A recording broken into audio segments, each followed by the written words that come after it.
Halo, selamat pagi. Assalamualaikum warahmatullahi wabarakatuh.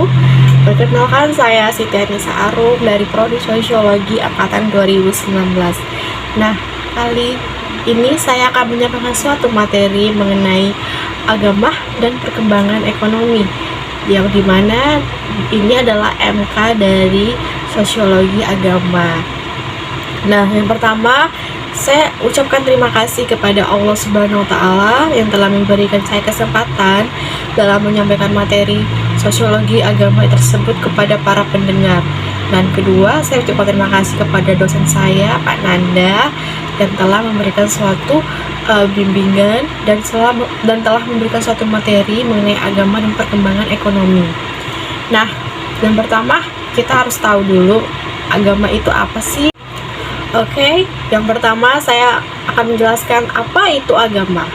Oke, agama itu adalah sesuatu yang memiliki aturan atau perintah masing-masing agama yang harus ditaati, oleh para pengikutnya, kayak jemaah, ya kan?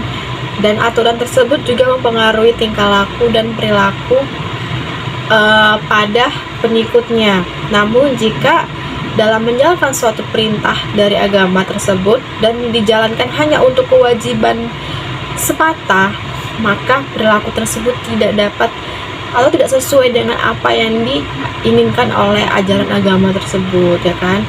Contohnya seperti seseorang menjalankan agama ini, menjalankan ibadah seperti sholat, yang katakan seperti ibadah ke gereja, itu hanya untuk sebagai image atau sebagai untuk menaikkan nama kita, bahwa kita itu orangnya soleh loh, bahwa kita orang itu baik loh. Enggak, bahwa agama itu harus dijalankan juga dan harus sesuai dengan apa yang diajarkan.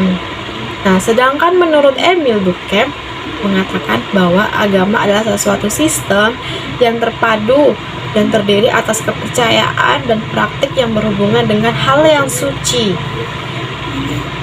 Dan selanjutnya kita akan menjelaskan yang kedua nih, tentang ekonomi.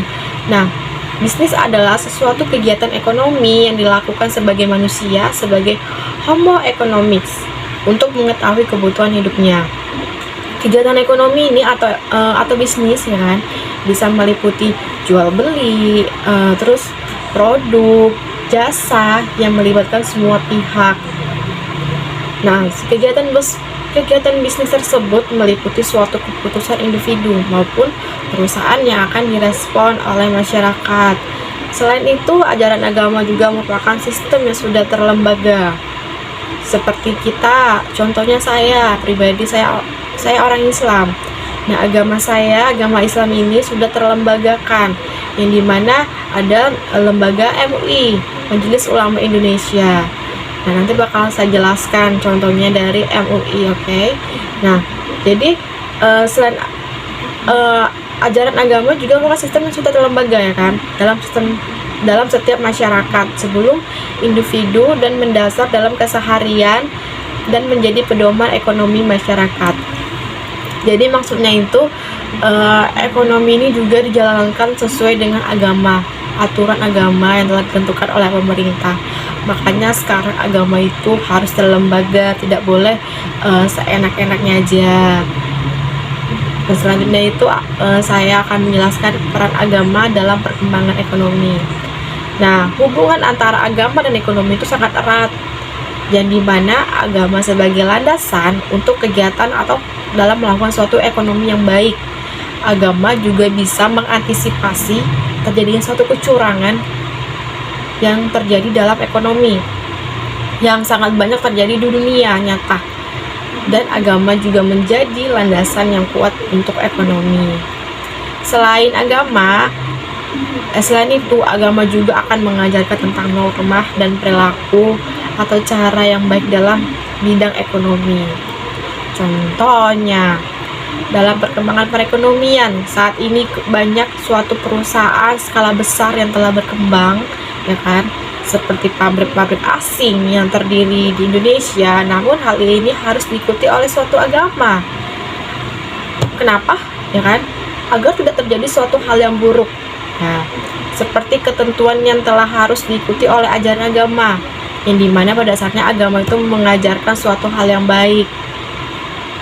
Tidak ada agama yang mengajarkan hal yang buruk, kan? Contohnya kecurangan ekonomi. Misalnya ada sesuatu yang haram dan sekarang ada produk yang untuk halalnya. Contohnya ya kan, teman-teman. Nah, ada sesuatu yang haram dan sekarang ada prosedur untuk halal produk itu. Nah, seperti saya agama Islam kan kalau makannya itu nggak boleh yang haram, harus yang halal, ya kan? Nah, jadi pemerintah tersebut membuat suatu kebijakan bahwa dalam suatu produksi seperti makanan, minuman, pokoknya baju, semua alat-alat produksi itu harus halal. Ada label MUI-nya, Majelis Ulama Indonesia, dan itu wajib. Nah, dari yang saya tahu ya sekarang, kebetulan orang tua saya seorang suatu bagian dari perdagangan juga. Nah, itu bahwa semua kegiatan yang berhubungan dengan makanan, minuman, semua itu harus ada label MUI. Dan kalau tidak ada label MUI-nya, maka suatu barang tersebut tidak bisa diproduksi ke konsumen atau ke pasar. Hal ini untuk mencegah suatu bagi kesehatan, ya kan? Demikian video singkat saya mengenai agama dan perkembangan ekonomi, dan jika ada salah kata dari perkataan yang saya sampaikan, kesalahan kata dalam materi, saya mohon maaf. Sesungguhnya kesempurnaan itu adalah milik Tuhan semata, dan saya harap para audiens dapat menerima materi yang saya berikan dan menambahkan suatu wawasan atau informasi mengenai agama dan perkembangan perekonomian di Indonesia. Nah, demikian hasil dari saya. Wassalamualaikum warahmatullahi wabarakatuh. Selamat pagi, salam sejahtera untuk kita semuanya.